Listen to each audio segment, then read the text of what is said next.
am Bear. I destroy your cities.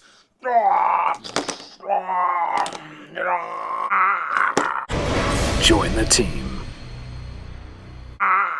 Hey team, this is the McGuire Review, and today we're going to be taking a look at another brand new game from Breaking Games called Expancity. So let's lock in and get ready to go.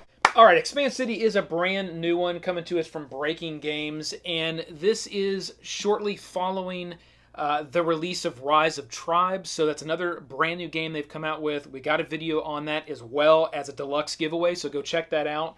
And speaking of that, before we even get into this, we're going to do another giveaway on Expancity. So, you know how it works, team. If you're already a team member, comment below. If you're not a team member yet, hit that subscribe, comment below. Check us out on Twitter and Facebook as well. That helps the channel out. And what Bear thought we would do is a week after Gen Con, now not August the 6th, not right that Monday after Gen Con, but the next Monday, and we'll have those dates in the description below. Bear's going to hit the button of fate below and pick one team member, and you will get shipped to you for free, open worldwide, a copy of Expancity. And it's a pretty cool game. We're going to go through it today here and talk about how this game works and how this game plays out. Let's hit a couple stats really quick, okay? Again, Breaking Games is on this one. We're seeing some great stuff come out of their shop. Alex Cutler is our designer on this particular game. We flip the box around, and we've got 2 to 4 players, 60 to 90 minutes, and 12 plus. Now, you may think 12 plus, why 12 plus? It looks like a fairly simple game, and it is a very simple game. I think some of that complexity comes in with our contract cards here, and we'll talk more about that in a second. So what kind of game is Expancity? You are basically going to be building a downtown metropolis, an area with residential and commercial buildings. You'll have other type of downtown city buildings that will be in there as well that will give you bonuses as you build out the game. So let's look at a couple of the components really quick. We'll start with the rule book. I will have to call out the Breaking Games for Expancity and Rise of the Tribes. I've really noticed these two games, they've done a really good job with the size, design, and layout of the rule book. One, it's made of a high quality, it's kind of got that vinyl sort of card coating on it, which is, feels really nice in your hand. But they do a really good job laying out the instructions. Everything is spaced out really well.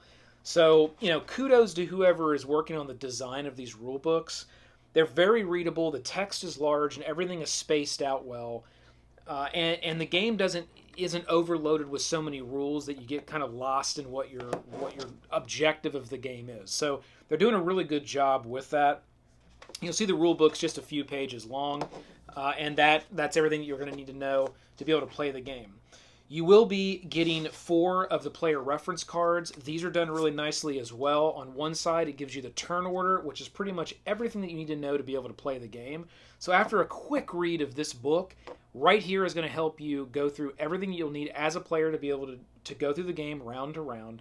And then below, they list off the number of tiles per type. So within this game, there's only certain types of tiles that you'll be able to lay down as a player. Those are all here in the bag. We'll take a look at that here in a second. And it's going to tell you how rare those different types of tiles are. And that's good information to have as you draw tiles and decide which ones you want to keep and which ones you want to put back in the bag. And then on the other side here, we're going to have the building reminders. So there are some rules in the game as far as building up our buildings, and we're going to do that here in a second to give you a feel for what that looks like. It says you may only build 1 story higher than your tallest completed building of that type. So you kind of have to prove to City Council that as you're building these buildings up, you can build a 1-story residential. Well, once you can build that, now you can build a 2-story residential. Then you can build a 3-story residential. And residential buildings can only go to 3 stories. They are between 1 and 3 stories. Or then you have commercial buildings that have to have a minimum of 4 stories high to be able to be capped off with a roof, and those can be as tall as you want. So it is fun as you play out the game. Sometimes you'll get players that will go with that strategy of saying, you know what, I'm just going to try to build a bunch of commercial buildings and get them as tall as I can and get some in-game bonus for that. And obviously they're worth a lot more points the taller they get. especially if you get tiles around them that will give them bonus modifiers, and we'll talk about that here in a second. But it's fun to see players get these huge commercial buildings that shoot up off the landscape. I did this just recently in my family. We were playing, and my daughter and my son were in this battle for who could have the tallest commercial building. And they actually tied at the end, but it was pretty funny to watch them sort of battle it out over the course of the game to see who could get the biggest commercial building. Okay, you may not have more than 3 in-progress buildings, all right? So you can't have any more than 3 buildings on the board that don't have a roof on them that are in progress or being built. So you couldn't have 4, 5, 6 buildings that are all concurrently being built without roofs on them. You are limited to 3. You may only add 1 new story per building each turn. So when it is your turn, you'll have 3 actions you'll be able to take, and that's either taking more resources into your pile of buildings, or it's building on the buildings that you have in progress. And you can do those in any order, and you can do those actions however you would like. But you can only add 1 new story to each building that you have in progress. You can't add 2 stories at once to a building.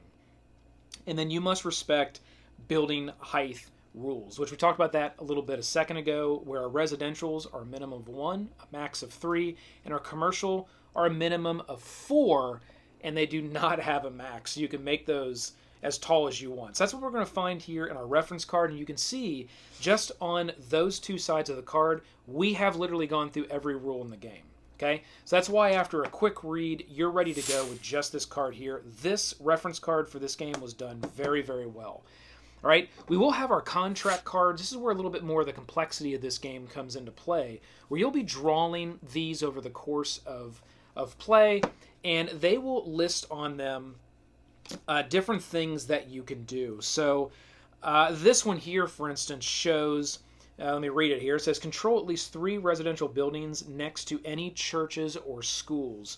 So it will show here the icon of a school and the icon of a church, and then it will show these 3 residential buildings. So at any point in time in your downtown city that gets built out as you're playing, if you're able to accomplish what this card says, you can cash that contract in on your turn. If you forget, there's no penalty, but they would like you to do it within the next turn. You can cash that in and immediately get the bonus points that are listed right at the top of that card. And that's all these contract cards are going to be used for. They're just some extra little bonuses that as players you'll be secretly trying to accomplish. And other players don't know what your contracts are until you reveal those and say, okay, I'm cashing in on this contract. So that is kind of a secret thing that you'll have only known to you as a player. And it makes the game pretty fun as you're laying tiles, because you may lay a tile that helps another person complete their contract, and you don't even know that you've done that. What we'll find here are some end of game score points. So you're going to take these, and there's more than 3 here included. There's 1, 2, 3, 4, 5, 6 of these. You're going to shuffle these up when you begin the game, and we'll just do that here to kind of set up. And we're going to draw 3 of them. And I'm going to take these 3 right here, and then these are going to be discarded. They're going to be out of the game. I'm going to flip them over. Everybody can see them. And then these are going to be the endpoint scoring that you're going to get bonuses on, depending on what everything looks like at the end. So this one says most contracts completed. Well, whoever that player is will get 12 extra bonus points, and they're all 12. It says tallest tower, 12 extra bonus points. Most properties next to parks, 12 extra bonus points. So those will be available the whole game to everybody. You'll be able to see those, and you'll want to make sure that you're laying your tiles in a way that gives you possibly those extra bonuses at the end. All right, the last things that we have here that are obvious on the table, I mean, we've got our buildings here, but the last thing that we have is this Expancity bag, and it's a nice little blue kind of velvet feeling bag. The one criticism that I will say with this particular title, just from a component perspective, is it would have been nicer if this little bag was bigger. Now, when I first started to play, I thought, you know what, this is actually an issue that it's this size, because I feel like I'm trying to get my hand in there, and there's so many of these tiles that go in this bag that it is pretty full. There's 60 of these tiles in this bag, and it's pretty full almost to the top. So when you're trying to get your hand in there, you feel like whenever you're playing a game like this and it's like, hey, draw something out of a bag, I think you just feel like you need to stick your hand entirely in that bag and sort of shuffle around and pull things out. You don't need to necessarily do that with this game because the rules do tell you to shuffle these cards up before you actually put them in the bag, and then you're just kind of putting them in the bag. Then what you're doing is when it's your turn, you're going to draw a couple tiles out of this bag, and you're going to look at them, and then you're going to select one of them you want to keep. You're going to pop the other one back in the bag. And each player is going to do that on their turn. So I initially felt like, wow, this bag is just way too small for that. The more I played this game, it wasn't that much of a big deal. So I think it's okay, but I did want to call that out as some may have a problem with the smaller size of this bag. If you do, no big deal. Grab another bag that you have and dump the tiles in there and just use a bigger bag. Okay? Other than that, it is a super nice bag, and I will say the more you play the game, that issue that I had with it kind of started to go away. All right, so the only thing else that I would want to call out here are the little awesome tops. They did a great job with the plastic work in this game. There's a ton of plastic, as you can see. There are the residential building tops, and those look just like this. And they only come in one style, and those are the ones you're going to use for your green or your residential buildings. And the ones you're going to use for your blue or your commercial buildings are these here. Here's just another row of the residential. It's these buildings right here, and you'll see they come in two different flavors. We've got kind of a circular kind of Capitol building type look, and then we have more of a triangular point type look, and that does add just a little bit of a flavor. When you think about residential buildings, they are probably a little bit more standard as far as what their top, kind of a flat square look, where your higher, more sky-rise commercial buildings are going to have different types of looks, generally in a downtown view. So I think that's where they were kind of coming from on giving you the two different options with the commercial buildings, just to add a little bit of flavor to the look as it really starts to build up. Because I'll tell you, the game starts and it feels like it starts a little slow. You start to build the city. You've got a bunch of little tiny residential buildings usually. Maybe one person starts on a commercial building, but I'll tell you, once you're 3/4 of the way through and you're at that end game, you're going to have a nice size downtown city that's built out with buildings that are all different sizes and looks and shapes. And it really does look very cool. And that's one of the things that I like about this game, and I definitely think that's one of the things that draws folks back to it. Now we are going to have a little point tracker here. Very simple. Just going to track our points as we go through the game. Some of those you're going to get at the very end, and some of those you're going to get as you play the game and you score on buildings and you score on contracts. So let's do a quick setup here and how this would work, and we'll just do a little 3-player setup. First things we're going to do is each player would have 2 of these tiles, and you'll start with 2. You'll pretty much always have 2 over the course of the game. So you'll have your 2, and then you'll have the color that you're going to go with, and you're only going to start with 6 building pieces. So we got 1, 2, 3, 4, 5, 6, 7. So we'll take 7 because one of them will go right on your score tracker here, and then you'll get these pieces as a player to hold. 1, 2, 3, 4, 5, 6. So yes, we're right there. And then maybe we'll go with blue. 1, 2, 3, 4, 5, 6, 7. So we'll give blue some pieces here. And then maybe we'll go with green, which is my favorite color. So we'll do 1 there, and 1, 2, 3, 4, 5, 6. All right, so we've got the materials that we need to start the game. And you're not going to start with any contracts. You'll pull those over the course of the game. We've got everything set up now and ready to go. So we'll go to our reference card. We'll just use that as we play through. It says 1. First thing we're going to do is zoning, place a tile. You know what? The one thing that I have forgotten to do is we do have to set up with Capitol Hall. And Capitol Hall is in here. Here's Capitol Hall. There we go. So we've got that out, and that will start out on the game board from the very beginning. And we'll just put that right there. And now what we're going to do is we're going to, the first player, place a tile. It's called zoning. So that first player is going to look at their tiles. Well, you know, that first player had 2 of the commercial building tiles. And they look like this right here. And you can only build on commercial and residential tiles. These blue and green plain tiles. These are just blue, both of these here. And they've got a little space on them. You'll see it look like be a building site to put a building. Any of the tiles that actually look like this, that have artwork on them, and some of them are libraries, schools, bars, you won't build on those. Those are the buildings that give you bonuses as you build and when you're ready to score. This one does not. It's just the tile that you start the game with. So this player would say, you know what, I'm going to use this one because I don't really have a choice. I'm going to put it right there. And they can put it anywhere they want adjacent to that tile. They decided to put it right there. And now what they can do is it says they can take 3 actions. Any combo of building and getting materials. Well, in this instance, they really could only build. So do they want to start a commercial building? I don't know, maybe. That's going to be a few turns to build that up. Or do they want to just take materials from the very beginning and stock up on materials? You know what? I'm going to go ahead and start this commercial building. So I'm going to put a spot there, and that's 1 action to build. And I'm going to take my other 2 and pull some resources in. And then it's going to say add roof types to score. Well, I can't do that because commercial is a minimum of 4. Now, if it was a residential, I could have put a rooftop right on it and scored. But I can't do that. I'm going to draw 2 contracts. Okay, I'm going to draw 2 of these. I'm going to see which one I would want to keep. And it says, in any given 2x2 area of the board, you control all 4 tiles. That might be kind of difficult. Control both a residential and commercial building next to a single school. You know what? I'm going to keep this one, keep that secret, and I'm going to return this one to the deck. And then we're going to do planning, which says draw 2 tiles and keep 1. So now we're going to go here and plan. We're going to secretly reach into the bag. Again, this is where I talked about, you feel like you got to get your whole hand in here, but you can't. But they're already shuffled, so just draw 2 of those out. Grab them. All right, well, I happen to draw 2 of the green residentials, so I'm just going to keep 1 of those. And that's going to help me on my next turn, and I'm going to pop that right in there, and that's going to be the end of this player's turn. We're then going to go to this player. So the first thing, again, zoning. We're going to place a tile. Let's look at what we got here.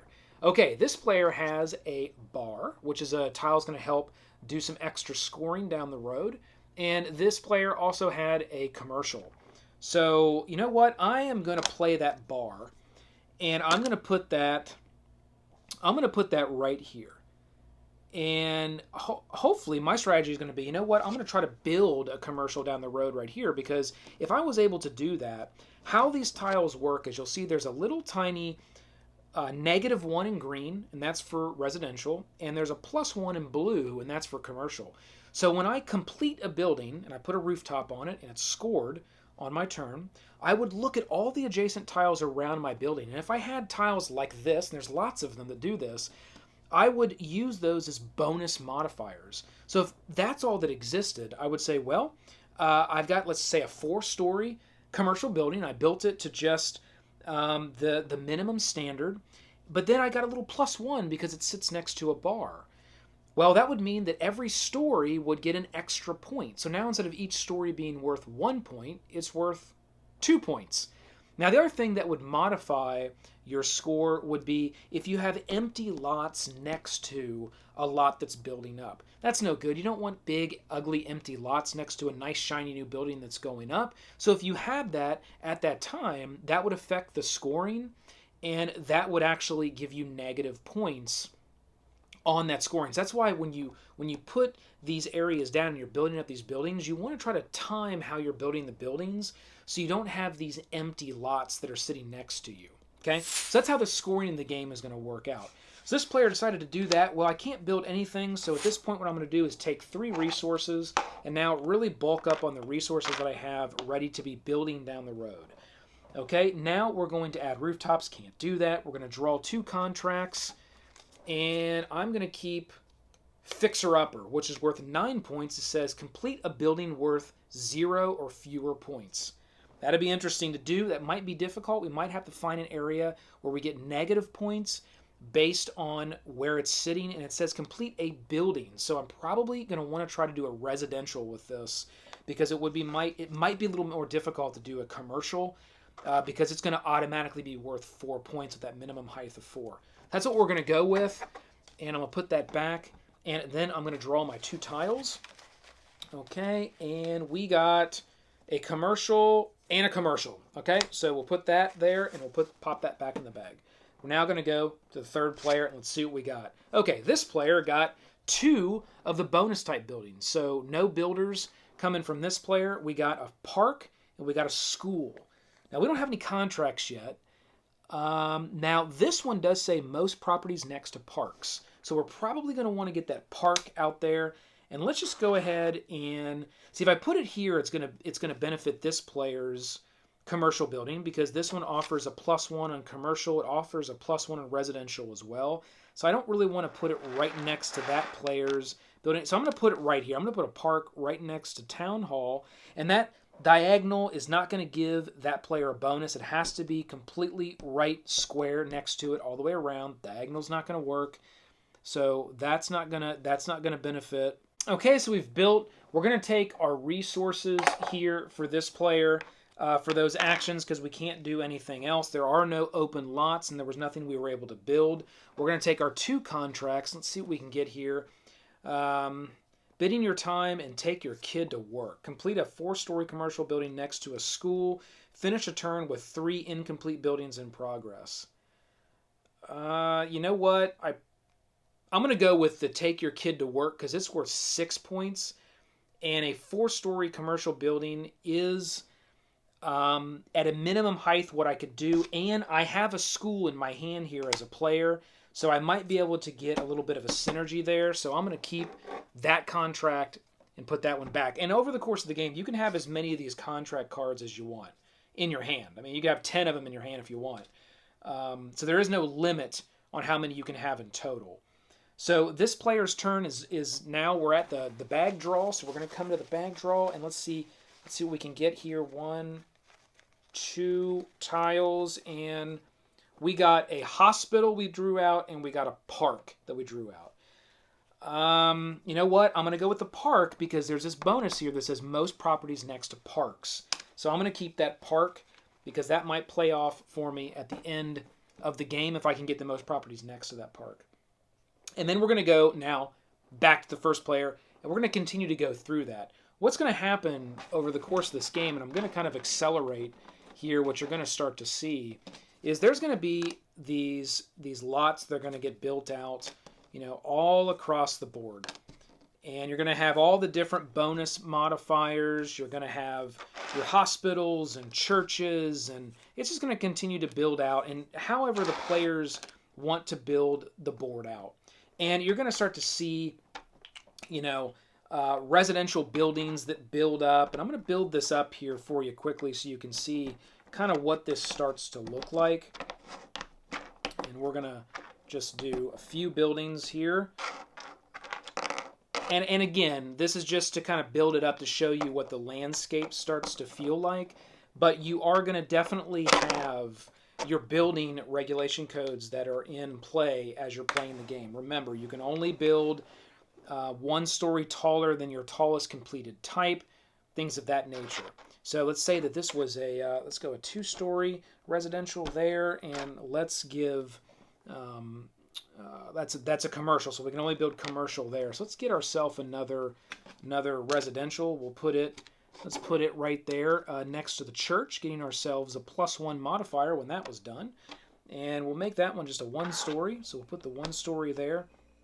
So you can see how over the course of the game, these are all going to start sort of building up at different heights. And you're going to have, you know, you're going to have big commercial buildings that are going to come into play at some point. That are going to just be huge on your landscape, and you're going to have other buildings that might be, you know, much smaller over the course of game. But you can see kind of how the game builds up, and you really do feel like over the course of the game, you are the city planner that's building up sections of the city in the most effective way that you can, because again, you're only building on the green and blue tiles, and you're trying to optimize that build based on where you have other buildings across the board.